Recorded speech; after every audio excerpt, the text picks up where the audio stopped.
भारतीय इतिहास का वह दौर जब दिल्ली पर मुगल बादशाह आलमगीर का शासन था और वह अपनी सत्ता फैलाने में लगा हुआ था, किंतु क्षत्रिय राजपूत राजाओं से उसे लगातार चुनौतियां मिल रही थीं। लेकिन राजपूत राजा भी उसके विजय रथ को अपनी संपूर्ण शक्ति लगाने के बाद भी रोक नहीं पा रहे थे। जब आलमगीर भीषण रक्तपात मचाता हुआ मध्य भारत के बुंदेलखंड प्रांत में आता है, तब यहाँ उसका सामना होता है बुंदेली माटी के वीरों से, जो अपनी मातृभूमि की रक्षा के लिए मरने और मारने को तैयार खड़े थे। बुंदेलखंड के सभी क्षत्रिय राजा, जागीरदार और जमींदार, जिनमें प्रमुख रूप से चंदेल, लोधी, खंगार, बुंदेला, परिहार, राठौड़ आदि थे, वो सब महाराजा छत्रसाल बुंदेला के नेतृत्व में मुगलों से युद्ध के लिए तैयार खड़े थे। मुगलों और क्षत्रियों की संयुक्त सेना के मध्य कई बार युद्ध हुआ, जिनमें अधिकतर युद्ध मुगलों ने ही हारे थे। इसी बीच बुंदेलखंड की मुस्कुरा जमींदारी, जिसके जमींदार लोधी राजपूत थे, इस जमींदारी की स्थापना चंदेल काल में हुई थी। तभी यहाँ से एक लोधी क्षत्रिय राजपूत परिवार अपने कुटुंब और अन्य कुछ ग्रामीण परिवारों के साथ विस्थापित होकर गाजीपुर नामक जगह पर बस जाते हैं। लेकिन जल्दी ही किन्हीं अनजान कारणों के कारण गाजीपुर के वासी विभिन्न दिशाओं में जाकर नए नए गाँव बसा लेते हैं और उस विस्थापित लोधी परिवार का तत्कालीन मुखिया, जिनका की नाम लंबरदार इंद्रजीत सिंह महालोधी था, वो गाजीपुर से निकलकर एक नई जमींदारी स्थापित करते हैं, जिसे उन्होंने नाम दिया था इटौरा।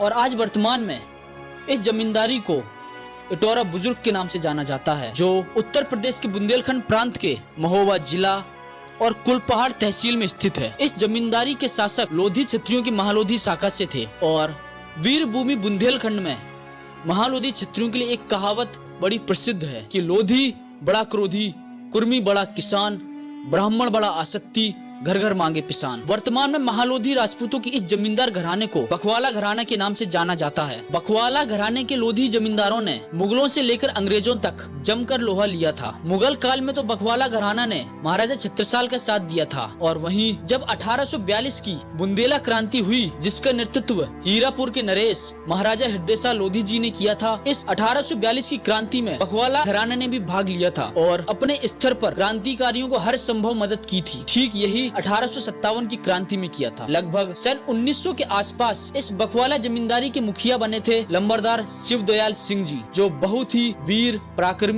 निर्भीक स्वभाव के व्यक्ति थे। उन्होंने देश में चल रहे आंदोलनों में बढ़ चढ़कर हिस्सा लिया था। एक बार जब एक आंदोलन में भाग लेते हुए अंग्रेजों ने इन्हें और इनके साथियों को पकड़ लिया था और इन्हें पकड़कर चरखारी किला, जिसे अंग्रेजों ने जेल में कन्वर्ट कर दिया था, उसमें ले जाया जा रहा था। जब ये लोग चरखारी जेल से कुछ दूरी पर ही थे, तब शिवदयाल सिंह जी एक योजना के तहत अपने साथियों और अन्य क्रांतिकारियों, जिन्हें जेल में डालने के लिए ले जाया जा रहा था, उन सबको ये अंग्रेजों को मार पीट कर भगा ले जाते हैं। शिवदयाल सिंह जी की भांति उनके सभी पुत्र भी अत्यंत वीर, निडर और देशभक्त थे। एक बार जब अंग्रेज इनके बगल के गांव, जिसका की नाम पहाड़िया है, वहां पर टैक्स वसूलने आए थे, और जब इसकी खबर लंबरदार शिवदयाल सिंह जी के पुत्र श्री खलबल सिंह जी को मिलती है, तब वो अपने लोगों के साथ उस गांव में जाते हैं और अंग्रेजों को मारकर वहाँ से भगा देते हैं। खलबल सिंह जी अपने नाम के अनुरूप ही थे, वो अपने बल से दुश्मनों में खलबली मचा देते थे। खलबल सिंह जी बलवान होने के साथ साथ एक अच्छे पहलवान, तलवारबाज,